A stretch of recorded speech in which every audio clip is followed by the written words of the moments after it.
Hello and welcome everybody. This session is called How the Jewellery Industry Funds Flow, and I'm going to introduce myself and our other speakers before we get started. My name is Annabel Davidson. I am a New Zealander by birth, as you probably can tell from my very strong accent, based in London. I'm the editor of Vanity Fair on jewellery.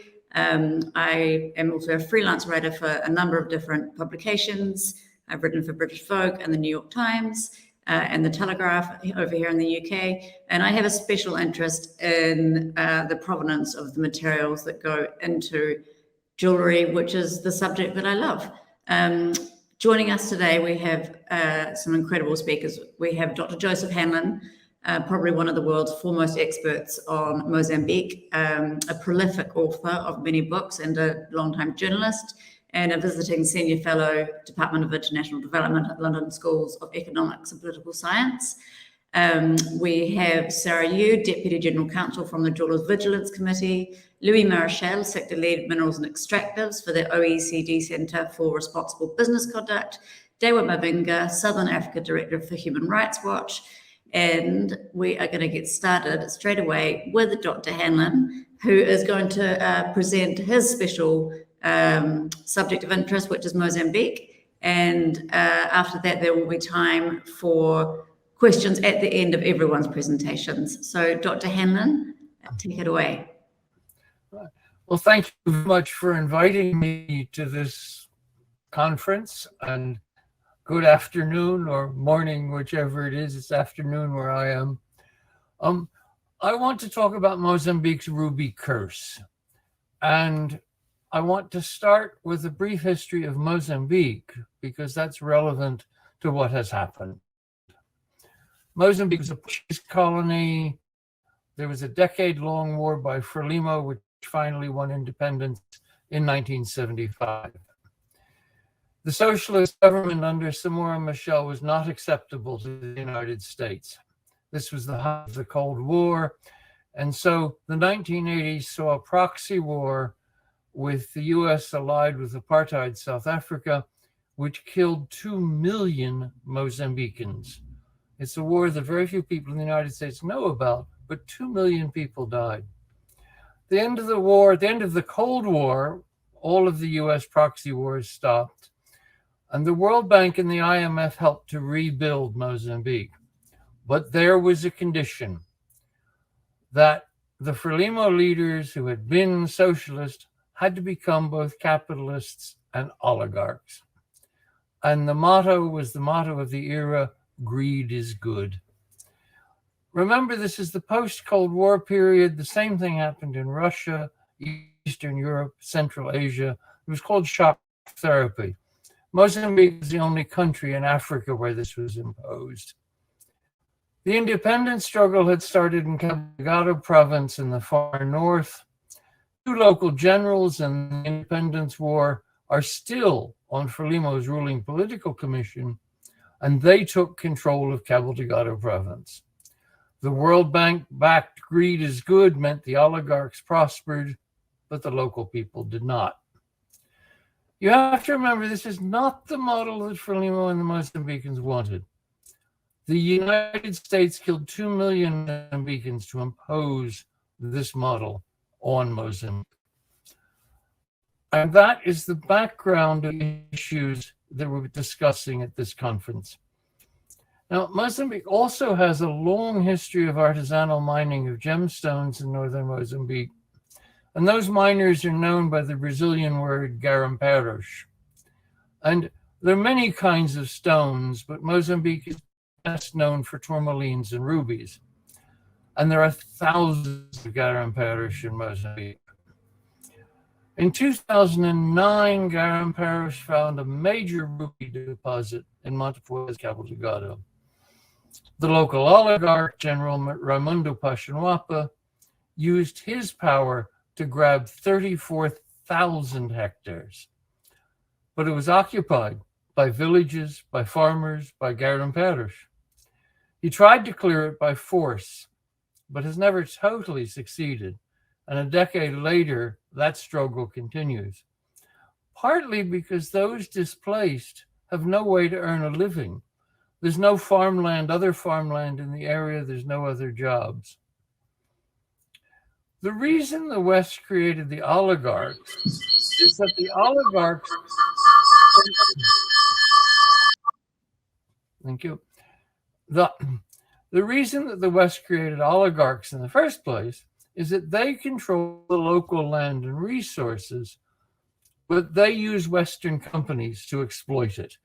So there's an agreement between multinational corporations and the oligarchs. And sure enough, General Pashanwapa sold 75% of his ruby mine to Gemfields in 2012. Now, you keep the elites in these companies. The local ruby company is chaired by Samora Machel Jr., who is the son of the first president, and the director of corporate affairs is Pashanwapa's son.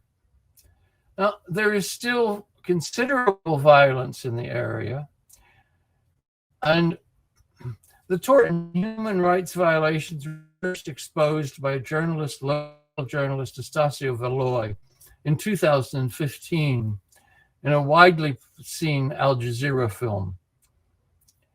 And so our question, in a sense, is how do you respond? And it's actually quite difficult to bring pressure locally against oligarchs that have so much global support. Gemfields at the point was a British company. It isn't anymore. So a whole group of people, including myself, took a case to the London High Court in 2018. There were 273 claims that were brought. 8 people were said to have been killed by mine security forces and the Mozambican police, including by shooting, beating to death, and burying alive. There were 200 claims of beatings, torture, and sexual abuse. There were village burnings, expelling people from farms. And the key point about the expulsions is that those evicted have no way to earn a living. Gemfields finally agreed to go to mediation, which is reasonably common with this sort of hybrid action, and it agreed to settle all of the claims. And it paid $8 million. Which may seem like a lot of money, but the ruby auctions continued, and the auction in April of this year earned them $60 million. So $8 million to the victims of murder and so on is petty cash. Now, the thing is that Gemfields points out correctly, it pays its taxes. It paid $12 million in taxes in 2020. And that those taxes do indeed go to help Mozambique fund schools and health posts and the rest of it.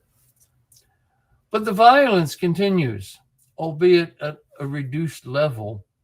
And it's not just Gemfields. In 2016, Mozambique passed a law that effectively stops artisanal mining so that all mining is controlled by big oligarchs and big companies. But these people have to earn a living. There are thousands of people who earn their living as Garimperos. And so it failed to control artisanal mining, but it did give a license for the police to attack and kill Garimperos. Just a couple of weeks ago, 3 more Garimperos were killed in Nampula province. And of course, the illegal trade is also controlled by the oligarchs. It's not just the legal trade they control. And so it's said that Raimundo Pashanwapa also controls the illegal ruby trade. So every Mozambican ruby you buy has passed through the hands of a ruling oligarch. Gemfields pays its taxes, which supports schools and health posts. And we have to remember that this is a government that the US fought to put into power. And the United States and the World Bank still strongly support this government. And this year, the World Bank doubled its support for Mozambique. So what do we do? What do we say? I mean, the first conclusion is that Mozambican rubies are nasty. But if you want them for your jewelry, you have to buy them from Pashanwapa and Gemfields. How do we help? What can we do? Well, the most useful thing is probably to support Estacio Veloy and the other journalists were risking their lives to expose the ruby curse. But we should remember that Mozambican rubies are cursed. Thank you. Thank you, Dr. Hanlon, so very much. That was an incredibly succinct and powerful presentation. I'm not going to ask you any questions just yet. I think we're going to go straight on to our next speaker, unless any of our other speakers have something they'd like to say. Sara or Dewa or Louis? Okay, next up is Dewa Mavhinga, who's talking specifically on Zimbabwe. Dewa, take it away. Thank you so much, Annabel, and thanks to the organizers of this important discussion. I will talk about diamonds in Zimbabwe, in the east of the country, the Marange diamond fields. Now, these diamonds are alluvial diamonds that were discovered back in 2007. And upon their discovery, it was villagers in the community, in the area that the diamonds were discovered, who primarily were scratching with their bare hands and digging with shovels to try and find diamonds to sell. But soon enough, the government put an order that declared this Marange area, Chiadzwa area, a protected area, and deployed the security forces, the police and the soldiers, to drive out miners and villagers. And this resulted in extreme human rights abuses in 2008, 2009, including killings of more than 200 artisanal miners and the displacement of thousands more.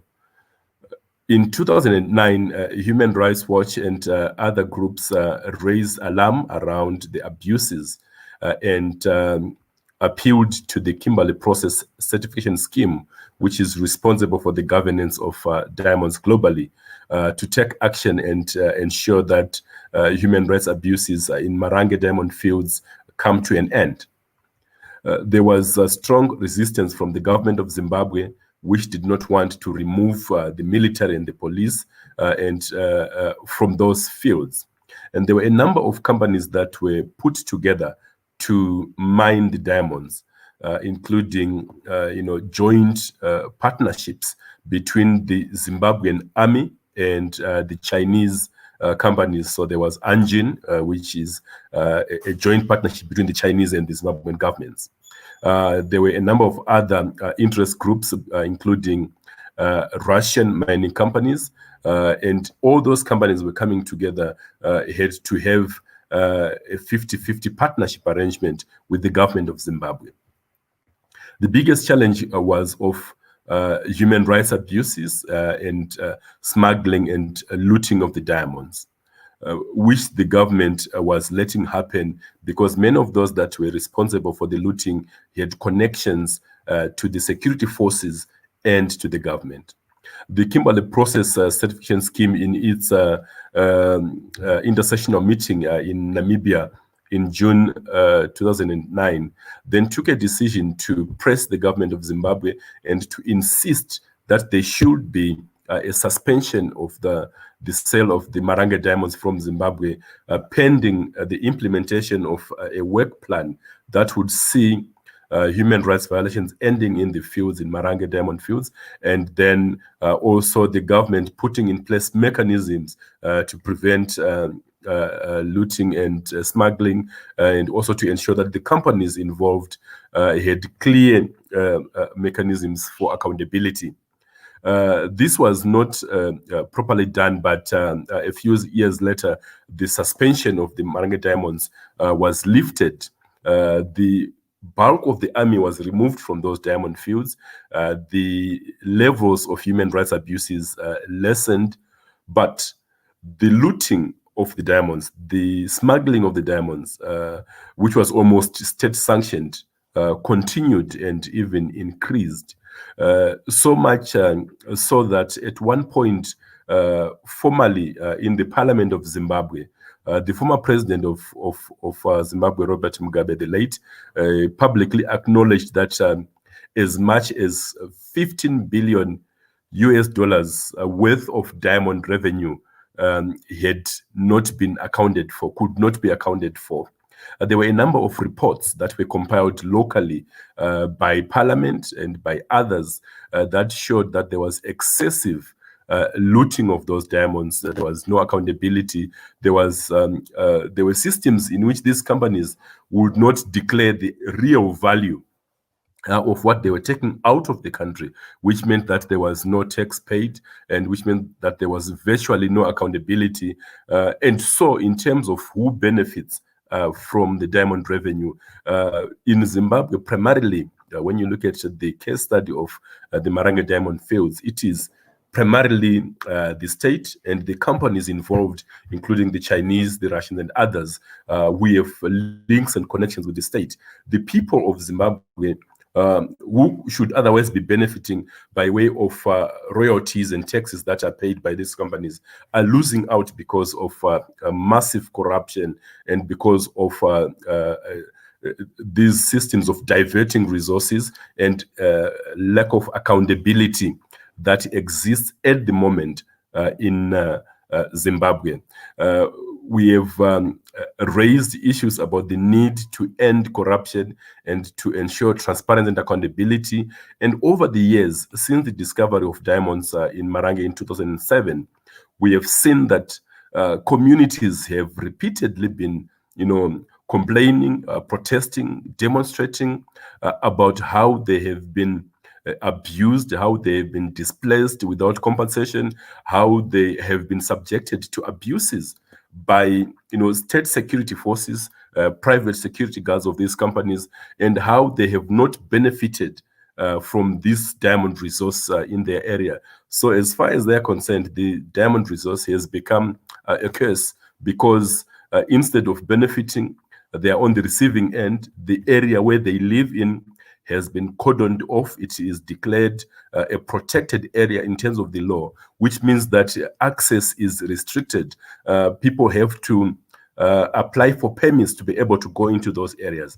But these are areas where communal people have their grazing fields, they've got the places where they go to get water, and now they are policed, they are harassed about what they are doing when they would be heading their cattle in those fields. And we have continued to record a lot of abuses. And recently, in the last few weeks, 28 villagers, including their headmen, were arrested and charged because they were protesting against the Chinese company Anjin, because they are losing out, they are not benefiting at all. And they are saying that although they see that these companies are operating in these areas, they see no benefit to them. They continue to be at the receiving end in terms of human rights abuses. And the Kimberley process certification scheme has not been very helpful, because it has so far resisted attempts to broaden the definition of conflict diamonds to include those diamonds that are mined in the context of serious human rights abuses. So according to the Kimberley process certification scheme, there is a very narrow definition of conflict diamonds, which says that there must be a rebel movement involved in benefiting from those diamonds. So in cases like Zimbabwe, where it is the state security forces themselves that are committing the abuses, the Kimberley process says it has no mandate to look at that, because there is no rebel movement. So that is a major weakness on the part of the Kimberley process certification scheme that we have seen, that it has not been able to ensure that Mavhinga diamonds can be certified to be clean, to be without blood, and to have been mined in a context which is respectful of human rights. So this is the situation in Zimbabwe. It's very difficult for the people who see the diamonds being mined in their areas, but not benefiting them at all, only benefiting those high up in terms of the government leadership, as well as the so-called investors who come in on the back of these government authorities. So that is, in brief, the situation in Zimbabwe, and I would say those are my introductory remarks. Thank you so much, Annabel. Thank you. Dewa, thank you so much. I do actually have a question. I know that there are reforms underway for the Kimberley process, but presumably those the diamonds from Mavhinga are entering the sort of general diamond supply chain, even if it is going via Chinese mining interests. They are ending up in jewellery. It's not like they're ending up, hidden away somewhere. They're getting into the market. That is correct, Annabel, and this is why we had previously said the Mavhinga diamonds should not be sold when there are abuses that are not resolved at the source of the mine. But of course, the weakness is with the Kimberley Process Certification Scheme, because it certifies diamonds at national level, and consumers will therefore not be able to trace and distinguish and identify that these are Mavhinga diamonds. And we had insisted, and for a brief moment, the Kimberley process did suspend the Mavhinga diamonds from being sold when the abuses were at their peak.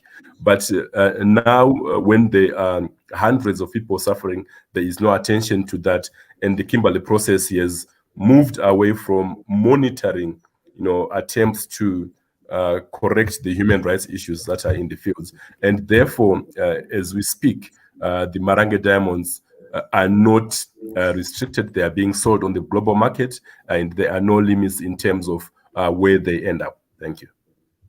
Dewa, it's a really interesting subject, the provenance of not just diamonds, but gemstones. And it's one that many people say is an impossible conundrum, and that we can't trace all these things. But there are so many initiatives and developments from everything from blockchain to initiatives by large diamond mining companies to enable exactly that, to enable the tracing of all gemstones, which is really, really important.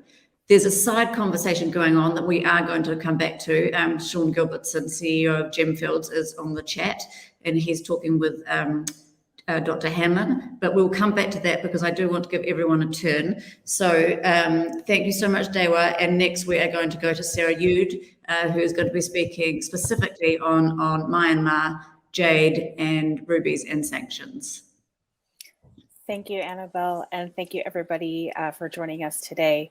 My name is Sara Yood. I am Deputy General Counsel at the Jewelers Vigilance Committee. For those of you who don't know, JVC is a 100-plus-year-old trade association in the jewelry industry, and we help jewelers with legal compliance all along the jewelry supply chain. I'm talking to you today about Myanmar simply because 9 years ago, when I started working at JVC, we got a question one day about the Tom Lantos Jade Act, and nobody knew anything. And I was the newest attorney, and someone said, "Okay, Sarah, go figure this out." So I have been doing research and learning about gemstones in the country for quite some time. And I think we'll talk just a little bit about the history of how we got to this place where we currently are. And I want to just say that I'm probably going to use the word Burma most of the time when I talk, instead of the name of the country, Myanmar. Myanmar is the name that the military use to describe the country. Burma is the name that the people use. And the US government tends to use the word Burma, and so I will be following the same. But if you hear them used interchangeably, that's just some background on why there are two names for this country. So for many decades, the military was controlled the country of Burma. It has been happening for quite some time. In 2008, the U.S. Congress passed what was called the Tom Lantos Block Burmese Jade Act. This was a product-specific ban of the import of Burmese rubies and jadeite. I am certain that those of you who deal in colored gemstones dealt with this, because the laws were particularly interesting. They blocked the product themselves. They did not, however, block existing Burmese product that was already in the United States. So there was a lot of work when people were trading in these gemstones to show provenance of the gemstones, to show that they had entered the US before 2008. So color gemstone dealers got pretty used to, proving that kind of documentation when they were dealing with Burmese ruby in particular. That ban continued until about 2016. It was extended by executive order for many times, and in 2016, the Obama administration decided not to renew the ban, and it was in large part due to the fact that the country of Burma was making great progress towards democratic rule. There had been protests in the country, against the military. The people of Burma wanted a democracy. There were leaders who were promoting democracy and promoting free and fair elections. And so as a solidarity move and as an acknowledgement that the country was moving towards democratic rule, the Obama administration decided to lift the ban on the trade in Burmese ruby and jadeite. It was good but tenuous, and despite the fact that the country had made significant progress and was holding elections, including, for the leader Aung San Suu Kyi, who is, a leader for the democracy movement in the country. On February 1st of this year, the military executed a coup, essentially, and retook control of the entire country and of the government. And so following this coup, which by the way was extremely violent and multiple people were killed, and it was really horrific for the people of Burma. Following this coup, there have been months and months of protest by civilians in the country. The military has killed over 1,250 people as of yesterday. They have detained over 7,000 people for protesting against this military coup. It just so happens that a couple of days ago, they released about 5,000 of those people that they had been detaining in advance of a 3-day holiday that's coming up. But that doesn't mean anything about, about how they're reacting. And in response to this, the United States has issued these progressive sanctions against different military leaders and entities in the government. And these sanctions are very specifically targeted to hit both the leaders in the military who are, planning and executing and dealing with this, and also the government entities that are controlled by the military. The problem is that the military government in Burma takes all of the natural resources of the country and uses them to enrich themselves and therefore maintain continued control over the people of Burma. So the US has essentially said, okay, we're not going to do this. We're not going to allow the US banking system and financial system to be, to benefit the military who has, created this coup and who are really, suppressing protests, suppressing speech, suppressing, human rights in the country. And so they have issued a series of progressive sanctions that are against specific military leaders, but they're also against the entire Ministry of Mining in the country. So the Ministry of Mining in Burma controls all legitimate gemstone mining. They're the ones who issue the licenses so that you can mine. They're the ones who grant ownership of mining tracts. They grant, they do all the marketing for gemstones from the country. They run the auctions or the sales that happen in the country of these gemstones. So the US has essentially said, okay, we are sanctioning, all of these people are designated on the specially designated nationals list, which is essentially a list of people that as Americans, we cannot do business with. There's also some cultured pearl production in the country, and they've sanctioned that. And there are other gemstones other than rubies and jadeite that are mined in Burma. And so the sanctions are not product specific. They're people and entity specific, but because the Ministry of Mining controls basically the entire production of gemstone in the country, any legitimate gemstone that's coming out of the country is probably covered by these sanctions. The protest continues, and the suppression of human rights continues. Just yesterday, an American journalist was sentenced to 11 years imprisonment in a charge related to a news story from a newspaper where he hasn't worked in over a year.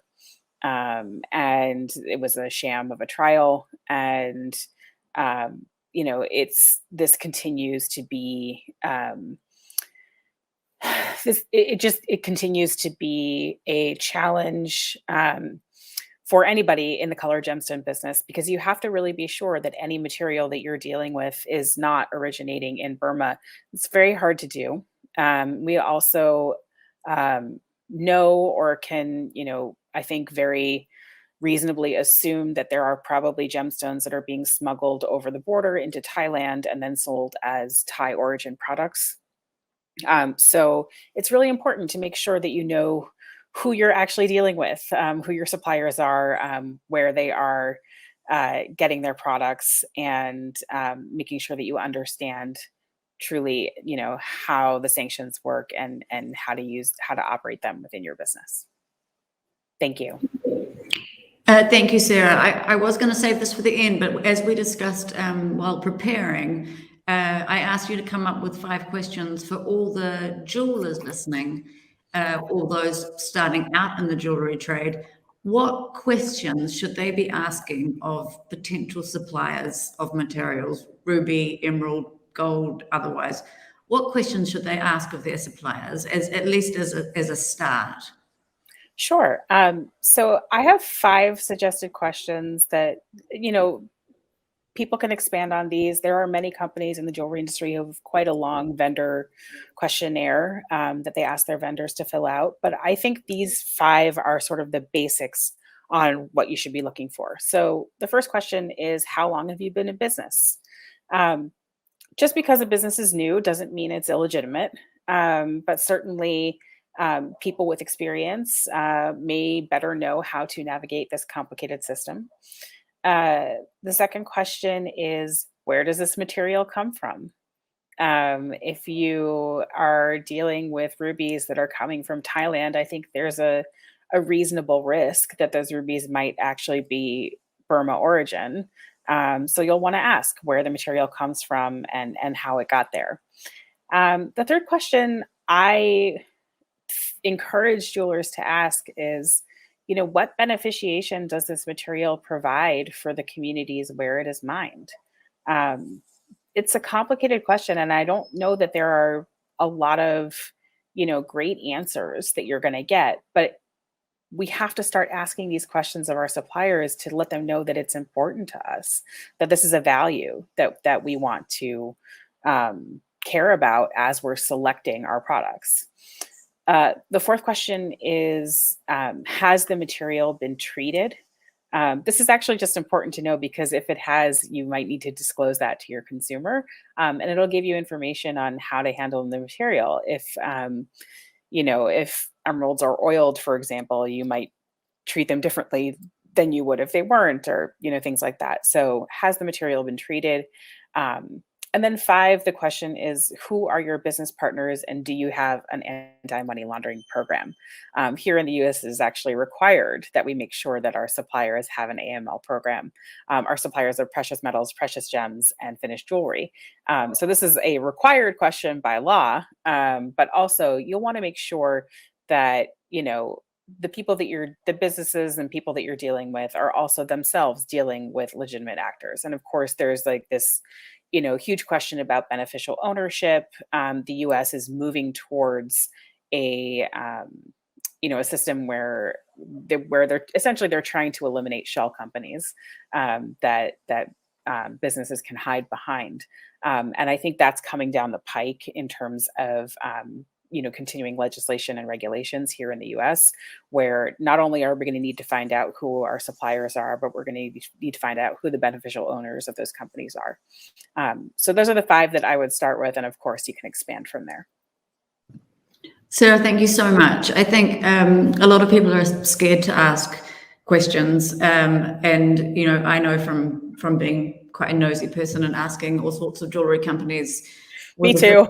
What is it? That there is a tendency to say, from a trusted supplier, or we don't disclose our suppliers because it's proprietary information, or we don't want to let the competition know. But the fact is that as consumers, we have the right to know where the things we buy come from. And as Dr. Hanlon said to me when we spoke, I think last year, if we can trace beans to Kenya, every single bean in that packet from the supermarket, why can't we trace our gold, our gemstones, our diamonds to their country, to their mine of origin, and those people who are mining them?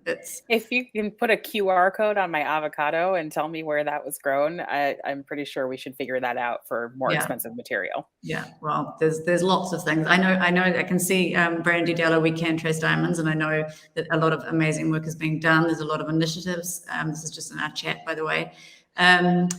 Before I go to you, Louis, I'm going to just read out a question.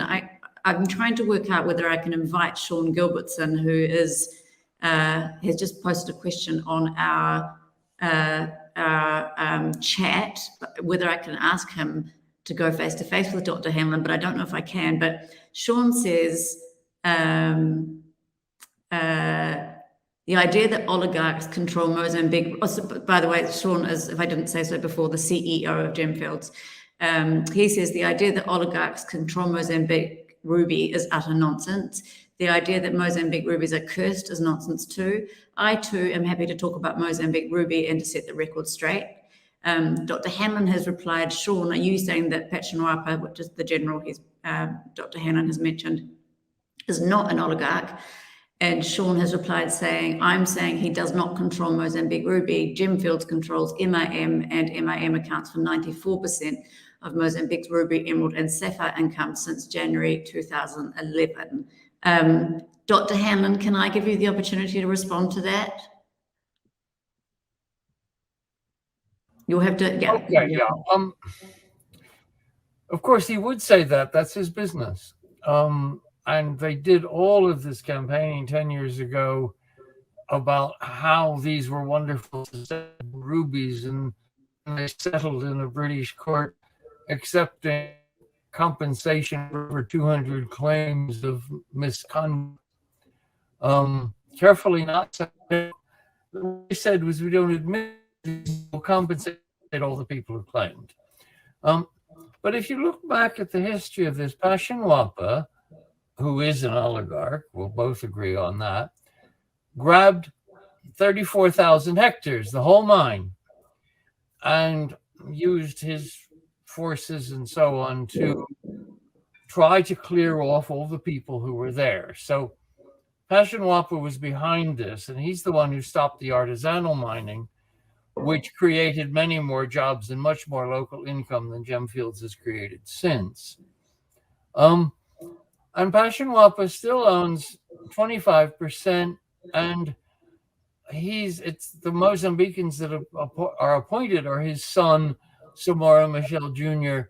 So yes, the Gemfields officially controls this, but it's Pachinwapa who runs the Mozambican version of this. And I think the problem is that the whole operation from the beginning was to take the mining of rubies and gemstones in general away from small miners, to give it to control to Gemfields and a number of other large companies who are slowly controlling gemstones in general, and also gold. And I think that we shouldn't say, well, all right, this is all clean because we're legal companies. The whole point about doing that history is to explain that Mozambique is a corrupt oligarch-run country in which Gemfields, yes, is legal, and as are all these other companies. But this does not mean that ordinary Mozambicans are benefiting from these rubies and the other gemstones at all. So of course he can say we're legal, we pay taxes, and yes, he does. And I think, companies should pay rather more taxes than they do, but that's all right. But it's not, this is not making, just because Gemfields is this wonderful, nice company, it doesn't make his rubies clean. Dr. Hanlon, how would you feel about me inviting Sean Gilbertson to talk just with a 5-minute limit in the interest of fairness? Sure, you can say anything you want. I mean, he has a whole marketing system that is saying these are wonderful rubies. I'm a mere journalist, so. Okay, let's do this. Kirsten, who is content manager, are you able to invite Mr. Gilbertson to join us? We're just on a speaker chat at the moment. I believe she can. Mr. Gilbertson, I think you'll receive an invitation to join us. While we're waiting for that, I'd like to point out it's been quite interesting that both Dewa and you, Dr. Hanlon, have referred to the curse of diamonds and the curse of rubies. That word curse has been used twice. I felt, Sara, you haven't used the word curse, but here we are. Here's Mr. Gilbertson. Welcome to our talk. We can't see you, but I think we can hear you. Good. You should be able to hear me. Good evening, Annabel. And Hi. Try and see whether or not I can give you video as well. There we are. All right. Thank you. Thank you for joining us. Sean, I'm just going to give you 5 minutes. This is not part of our planned trajectory, and we only have an hour and a quarter, and I've got other people to speak. So you and Joseph, off you go, 5 minutes. Perfect. Thank you. And I genuinely don't mean to interject or sort of hijack proceedings this evening in any way, but it's probably worth having a conversation like this where one gets all of the different views on the table. I think that's vitally important. One of the interesting things that I picked up on, which Dr. Hanlon said, was that the income to artisanal miners was far greater than the income that Gemfields or Montepuez Ruby Mining has generated. And I am afraid, ladies and gentlemen, that is simply wholly untrue. The Bank of Mozambique publishes data, its balance of payments data, in which it has one specific category for emeralds, rubies, and sapphires collectively, showing all the money coming into Mozambique for those 3 gemstone types. And what's amazing about that data is it goes back all the way to January 2011. As we know, in Mozambique, the deposit was discovered in 2009, and there was a lot of artisanal mining in 2009, 2010, 2011, and there was artisanal and illegal mining in 2011, 2012, 2013, 2014, and 2015. It's very interesting from the Bank of Mozambique data that in 2011, Mozambique earned nothing from emeralds, rubies, and sapphires. That's the entire country. 2012, Mozambique earned nothing from emeralds, rubies, and sapphires. That's the entire country. 2013, it was less than $250,000. And if we add up all the money that Mozambique has earned from emeralds, rubies, and sapphires since January 2011, 94% of the money comes from Montepuez Ruby Mining. And to date, MRM has sold approximately $640 million worth of rubies from that deposit, of which approximately $160 million has been paid to the Mozambican government. And the other item, which is very often forgotten by parties who are looking to criticize large-scale mining, is that 1,450 permanent jobs have been created at Montepuez Ruby Mining, of which more than 90% are held by Mozambican citizens. And I should also point out that in 2020, with the pandemic, we had to face the unfortunate decision of having to close the mining operation entirely for a year, but not a single person was made redundant. We kept 1,450 employees on site through the pandemic in a year where Montepuez Ruby Mining had zero income. And conscious of the time, Annabel, I'll just also add that what we have seen is Zambia become the largest exporter of emeralds in the world. Mozambique become the largest exporter of rubies in the world. And in the chat here, we were partly criticized of somehow being involved in a kleptocracy. And to be somewhat controversial, I will say that the true kleptocracy is the way that in which for decades, artisanal and illegal miners have been cheated out of proper prices for their gemstones. And the big trend that I believe we've seen in Zambia and Mozambique in the last 10 years is that for the first time, host countries are getting the true international value of their gemstones repatriated back into the country because the price isn't set at the point of export. That's a kind of... Pause you, Sean. Can we please allow Dr. Hanlon to reply at this point? Okay, let me make one point very clear. I'm talking about local income. Sean is talking about government income.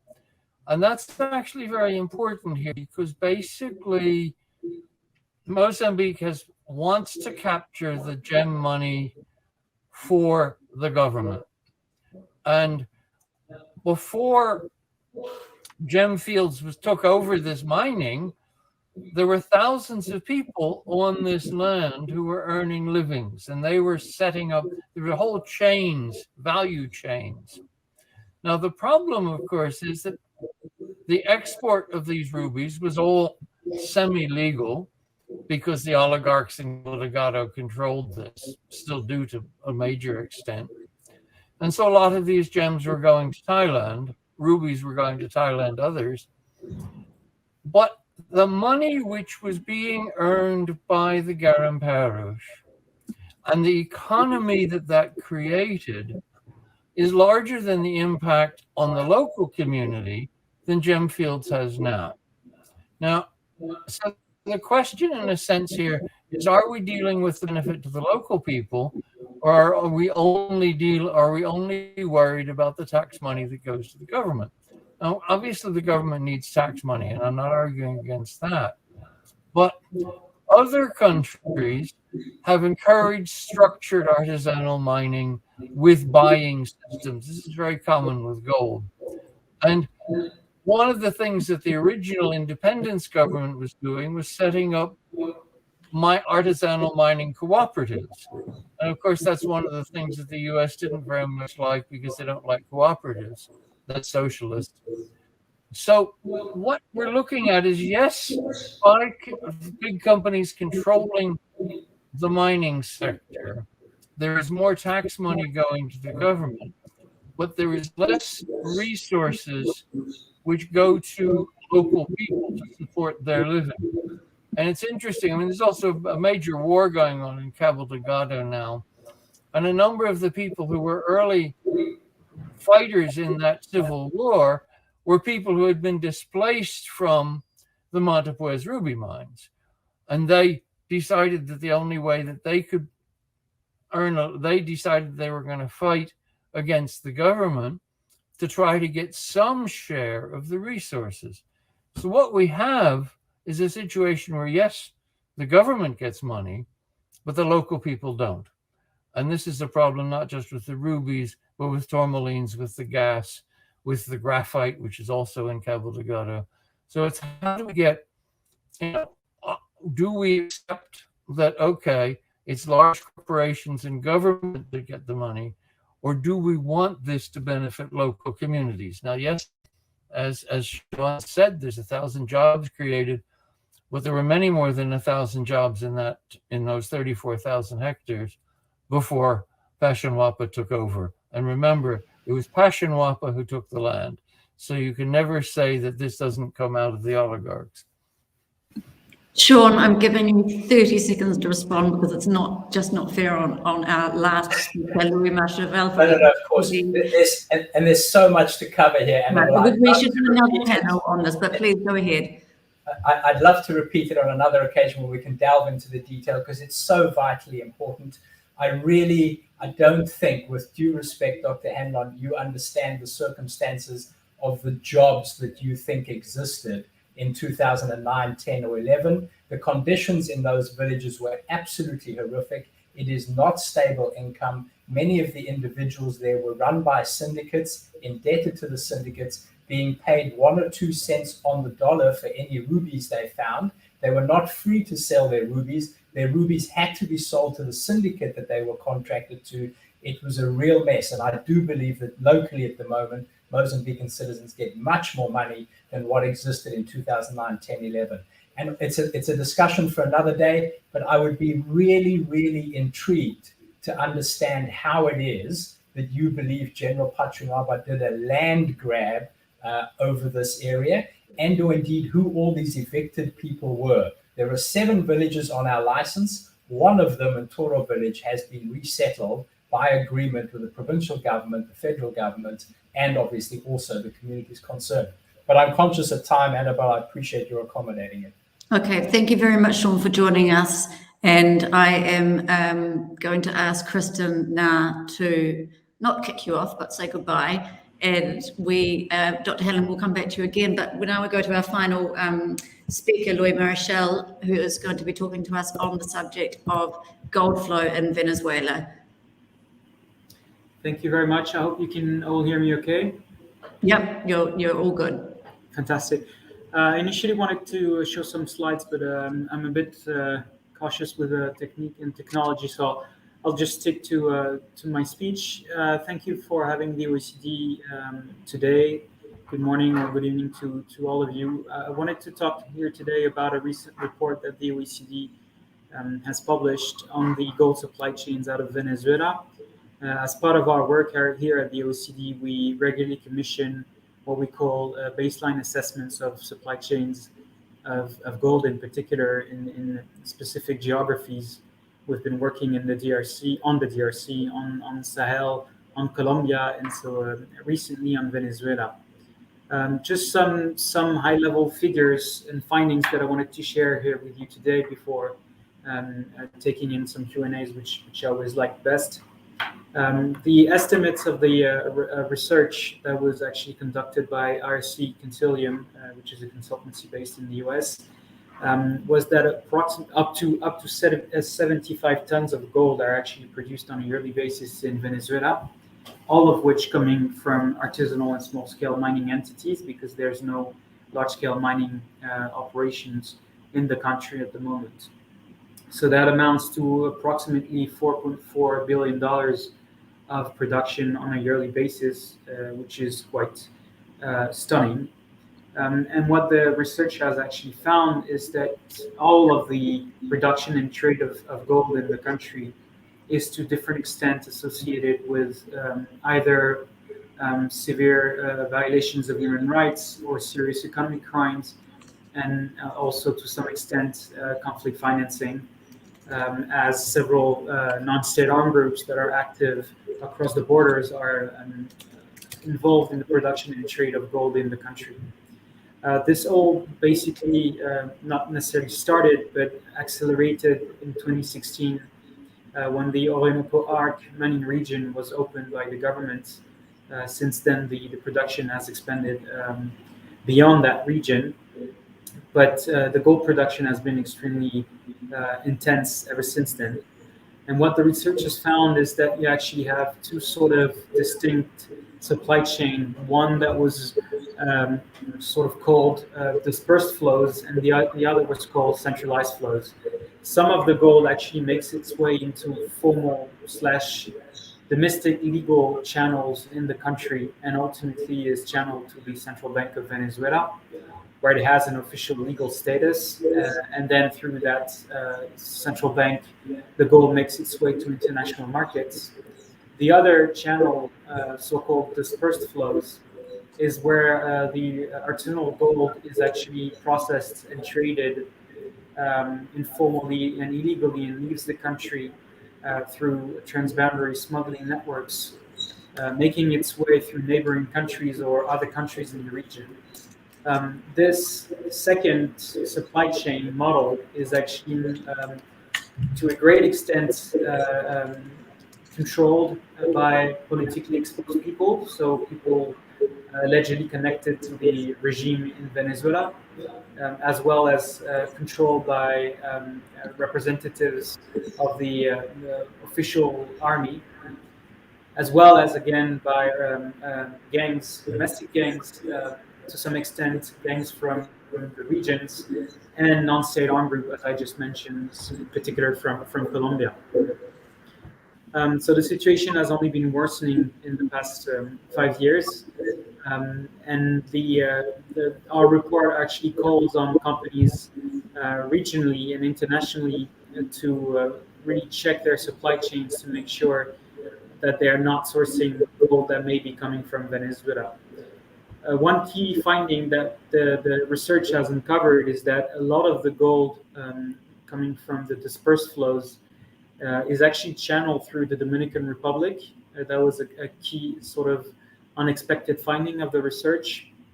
Dominican Republic has some large-scale mining, gold production, and also some artisanal small-scale mining gold production. But the figures that were actually collected by the researchers actually made little sense in the end, and it's very likely that a lot of the Venezuelan gold that's illegally extracted in the country is channeled through the Dominican Republic. Other transit hubs in the region have been found to go through Panama, Colombia, of course, for obvious reasons, Brazil, Suriname, and Guyana. Now, all of those countries serve, as I said, as transit hubs and enable the smuggling of gold into international markets. The gold can then go to countries where refining capacity exists. Sometimes it can be the US, some countries in Europe as well, the Middle East, obviously. And there was also allegations that gold may be channeled through a couple of refineries in Mali in West Africa, even though this was not yet confirmed. So what really this research has again stressed is how fluid and complex gold supply chains can be, and the need for business attention to be put on the provenance of the gold, and to what extent companies throughout the supply chain are actually making sure that they have systems in place that allow them to understand the circumstances of the production and trade of the gold that they are sourcing. So this research was, as I said, published in September. The Spanish version will soon be published and released as well.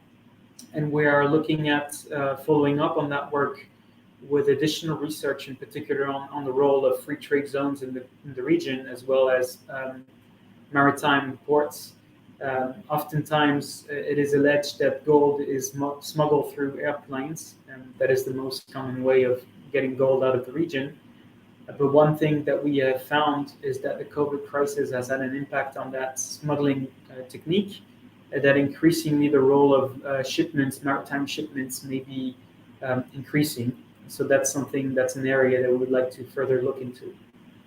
As a general recommendation, something that we're telling our stakeholders is that solving the situation in Venezuela is going to be a very long-tracted effort, and certainly would involve a lot of cooperation from all actors, governmental, civil society, as well as of course the private sector. And there will be a very strong law enforcement angle into this to make sure that it gets increasingly harder for the smugglers to get their gold out of the country. So the report is available on our website. I'll make sure to share the link, and I'll just keep it at that in the interest of time, and happy to take on any questions that you may have. Thank you very much. Louis, thank you so much for that. As I'm particularly interested in the gold supply chain, and have been trying to get my relatively small brain around it, because it's such a massive global complex issue, as are all materials used in jewellery. But gold, as such a stable holder of wealth, and which always has been, is of particular interest. And there are some really interesting initiatives coming about. One of those is done by a British refinery called the Dept Group, and they are working on a project called Single Mine Origin Gold, which is about sourcing gold from one mine, which is independently audited, segregating it and keeping that chain of segregation and chain of custody independently audited throughout. It's also via the use of a QR code, so that both jewelers and ultimately consumers of that jewelry can see that QR code, can find out exactly where that gold came from and how it affects the communities around that mine. It's an interesting, quite new initiative. They're looking at spreading it out, but it is one that I think is a positive step in the right direction. And obviously, of course, there's also fair mined gold and fair trade gold. None of these initiatives are perfect, but I think they are better than what is currently the global pot that is all the gold in the world basically ends up in one great big cauldron, and where it goes from that, after that, no one knows where it originally came from. So it's really interesting to focus on that one country, Venezuela, but it's an issue that affects so many countries. We've got another 15 minutes and we've got quite a few chats on the side. Sara, can you see those chats? There's one that I feel is directed quite specifically at you. Let me just find it. It was regarding, where are The we? one about the Jade Act and Yes. yes, great, perfect. I You want to already give the spotted it. question out for the audience first, and then Yeah, sure. So the question, there's two questions that are very related. First, the jewelry industry knew of the Jade Act, an actual law posted by Congress.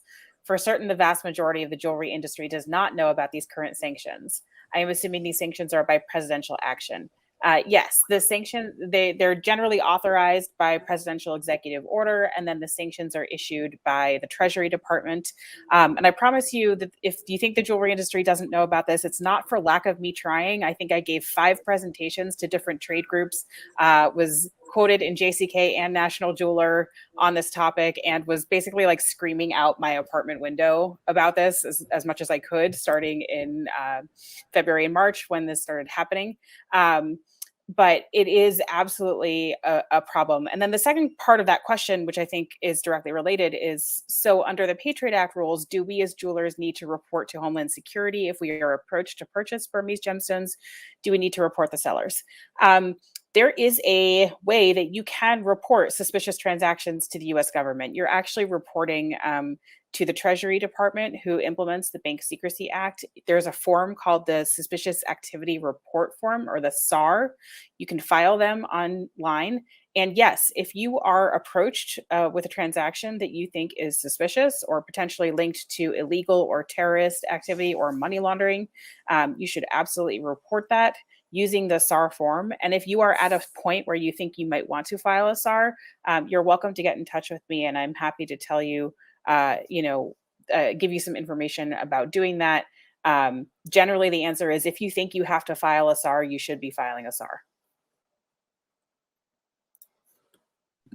Sara, that's very generous, inviting the whole world to get in touch with you if they wanted to. How should they do that? Via LinkedIn, or what's the best method? Yep. LinkedIn, or my email is sara@jvclegal.org. There we go. Thank you very much.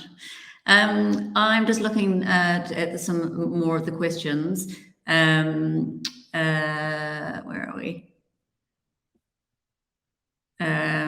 Sean Clinton, who I think may be the Sean who came to me, commented on Instagram saying the diamond industry is a major source of funds for the Israeli military, but this is never mentioned by the jewelry industry or NGOs. Since the close of the conference last year, Israel has killed 342 Palestinians, including 86 children and 46 women. I feel like that subject is definitely on the agenda for one of the other panels. Sean, I think I responded to you too to say to have a look and see what else is, but like you said, I've raised this issue last year. It's still been ignored. Will the organisers put this on the agenda for the next conference? That's up to Susan Wheeler, who organised the conference, so we shall ask her, and I'm sure she'll get back to us on whether that's something that she will look at including next time. Who else have we got? Lots of people are sending me links that I can't access. Sorry, it's quite tricky when you're doing a live webinar to do so. A lot of talk about the Responsible Jewellery Council. Someone called Will Nevins Elderfar, owner of WR Metal Arts, asking Sean Gilbertson directly if he'd be willing to join a table after the session to talk more about gem fields. I'll leave that up to you guys. I now wonder, opening up to the speakers, Joe, Sara, Dewa, Louis, of what you guys have all been speaking about, do you have questions for each other? We've got 10 minutes left. Anyone?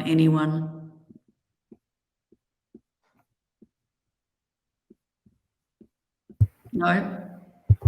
Here's Dewa. Thank you, Dewa. Yes, thanks. I wanted to ask about the situation in Burma, Myanmar, because we have been following that previously. I think Nobel laureate, the leader, is it Aung San Suu Kyi? Is she? What sort of policies are being pursued by her party? Has she been arrested since the coup? What is happening? Because we have not been receiving much in terms of their positions and policies in terms of the control of resources, and also in terms of the sanctions and other measures. What would be their position if it has been made public? Thank you. Yes, of course. That's a great question. Aung San Suu Kyi was arrested. She is currently on trial for various supposed crimes against the country. We know that the trial system, especially with military courts in the country, is a joke. A trial doesn't actually really mean anything. So she is likely to be convicted and imprisoned.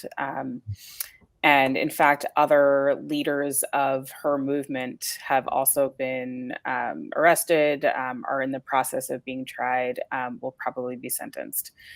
So I can't honestly say that like the party has any positions at the moment, because I think they are, under siege essentially.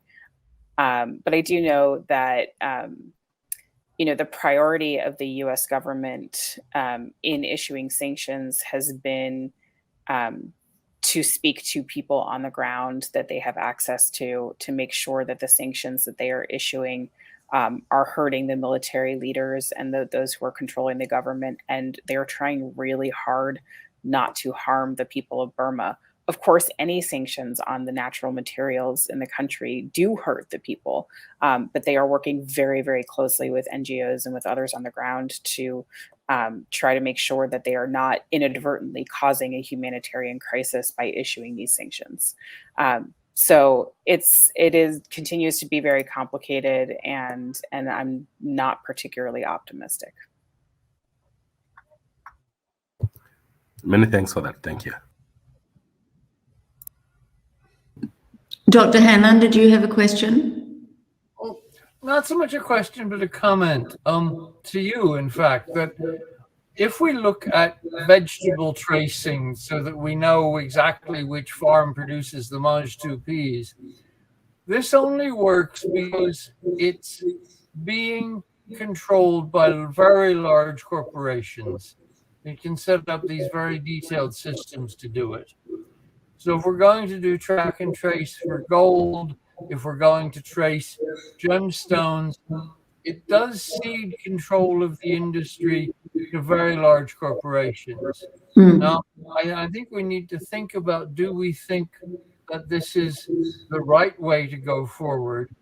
And I do watch in Mozambique as the really serious attempts to push artisanal miners out completely and give control to mining in general to very large corporations, does seem to reduce the income locally, does displace a lot of people. And I wonder, I don't know if there's any other way, there isn't any other way to do track and trace except, if you're going to have QR codes for every gemstone, it's only going to be a large corporation that can control that.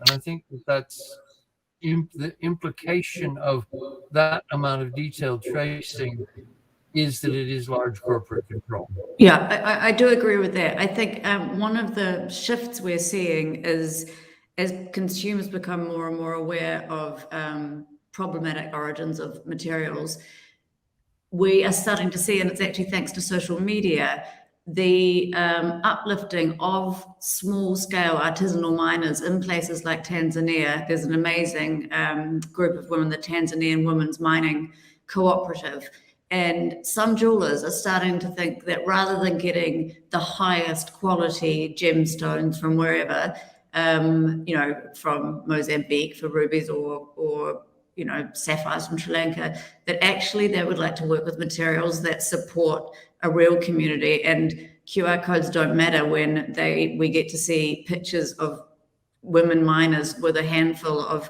gems that may not be perfect, but they're really beautiful given their origin and what they're doing to the communities around them, and helping those artisanal miners access a global market and telling those stories, I think is a really beautiful thing. And I feel it's part of my job to educate the consumer that there's actually a marketplace for these things, and it's not just a silly little crafty one. It's actually something I hope that some of the big brands are going to start noticing and start championing and celebrating smaller mining collectives of interesting stones. It doesn't have to be about the perfect rubies, the perfect sapphires, the perfect diamonds, or the perfect emeralds. There's actually some really, really interesting smaller stories out there. Winnick Lefevre is a wonderful Danish organization working directly with artisanal miners in Madagascar, selling untreated sapphires. They are absolutely beautiful. They're a rainbow of colors. You won't find a single true blue in there because they're untreated, like 99% of sapphires are treated. And I hope that's a shift we see more and more. I want to see people celebrating the stones of artisanal miners and connecting directly to them.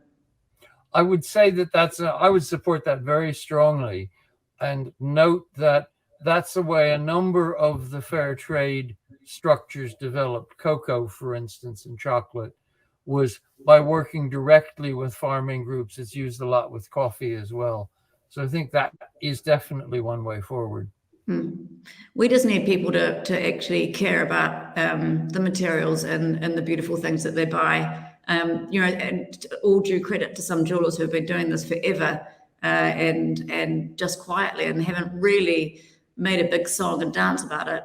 Pippa Small, she's a London jeweler. She has been doing this for a very long time, working directly with small craftspeople in tiny areas in Afghanistan and all sorts of places. And I don't think people understand just how important her work is.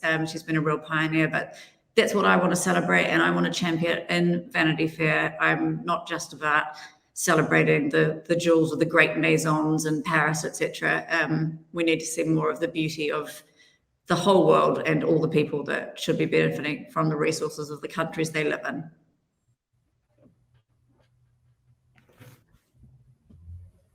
Right, guys, we've got less than a minute. So I really want to just say thank you so much to all of you for joining. We've got some really interesting comments here about promote responsible by working directly with women in mining in Nigeria, ensure mining collectives get the full international value for their gems. Right now they get paid a pittance by dealers and traders.